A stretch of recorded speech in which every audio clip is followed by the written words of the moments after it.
Yo, yo, yo, yo, yo. Man, so I finally watched uh Cat Williams in its entirety and Monique interview in its entirety from Club Shay Shay. And I have some interesting thoughts after watching Monique's interview. I want to ask you, are you more like Cat Williams or Monique when it comes to conflict resolution? Are you more like Cat Williams or are you more like Monique? Um, it was interesting because I was looking at it as these are two people in the same industry, seem to be going through the same risk with the same people, but have two different ways of how they want to handle the situation.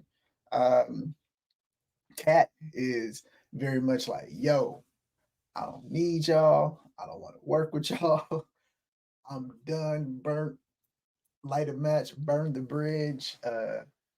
We got beef. It is what it is. I'm coming straight at you, and I'm gonna take your head off. Monique is more so in the mindset of, hey, we do have an issue. You were wrong. Not only do I want you to acknowledge you're wrong, I also want you to fix it by working with me. So she has like four asks in her conflict resolution strategy. And I thought that was very interesting because naturally, at first thought, we all say, "Hey, I mean, if you got beef with somebody, or if they tried to screw you over, they mess with your money, why work with them again? Burn the bridge."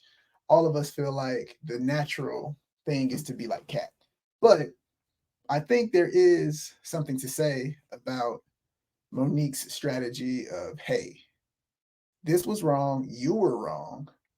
But this is the industry that I've decided to be in. So this is the industry that I'm staying in, and y'all gonna have to work with me."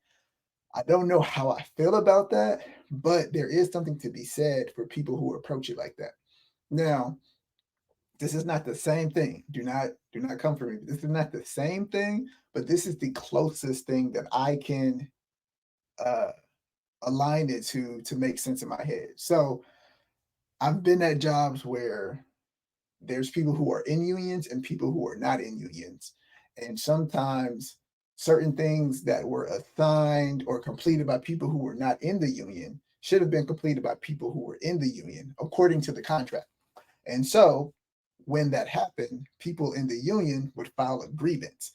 And the grievance is pretty much to say, hey, you did something that impacted my take home, my money, my financial situation, my work situation.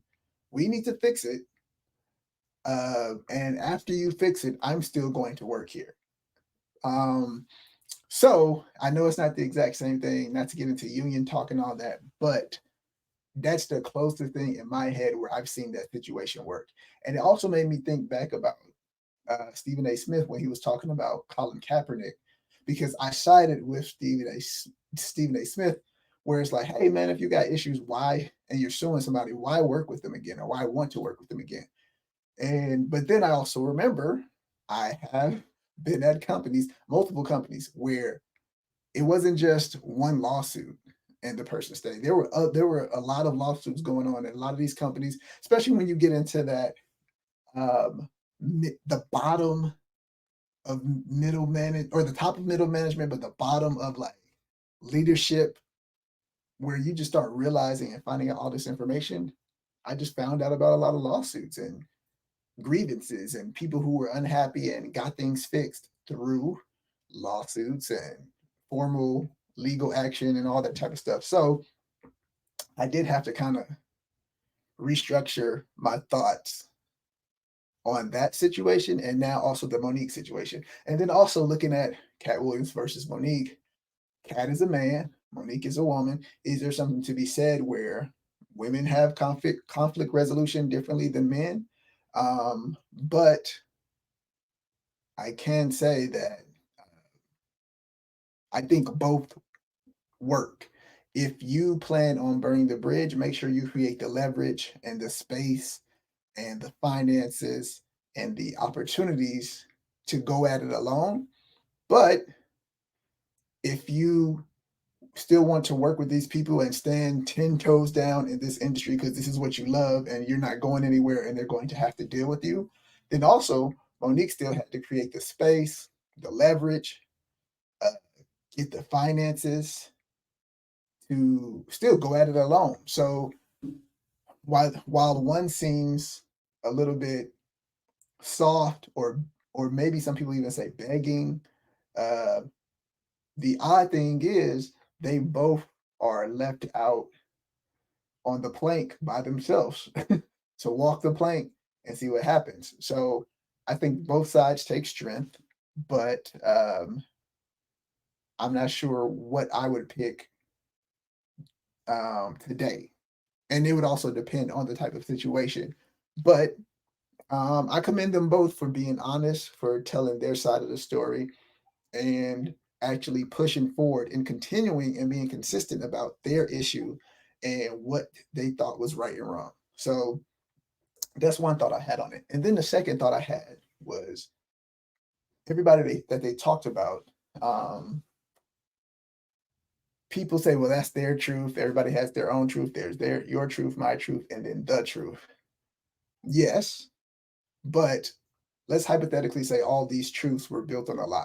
Then if it's not a truth, my lie is still an experience. So if Kat or Monique's lie is an experience, it doesn't just go away because it happened to them.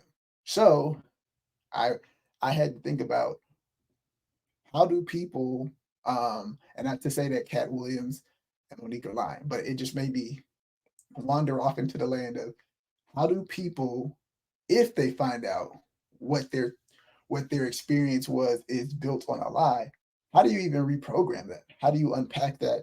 How do you just pivot? Because most people want you to get over it and go away, do something different, and be quiet. And I think that might be tough to do too. So that's an interesting thing for me because I just see now where we are talking about people and their experience, and we were cool with other people sharing their experience. But now that we get the counter side, everybody is kind of pushing up against those narratives by saying, that's just their truth. They don't really know what they're talking about. But I don't know if that part is true that these people don't know what they're talking about, then what do you do with that if they really experienced these situations?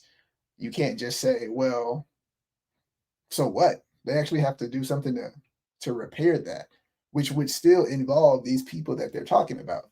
So yeah, just a long-winded rant roundabout in my head as I was just listening to Monique talk. It just made me think about two sides of the same coin, two people in the same industry, issues with the same group of people. Yeah, man, it's a tricky thing. It's a tricky thing on how you approach conflict resolution, especially in the workplace, especially in your place of work, in your area of craft. Like these are very life changing areas that are tied to money and relationships. So shout out to them for being consistent at least, because a lot of people we know have flip flopped. So what do you say when things come to a fork in the road? Are you more like Cat Williams? You off the handle, you burn the bridge, it is what it is? Or are you more like Monique and you have a grievance, you want them to fix it, take ownership, and then you want to keep working? Let me know. Peace.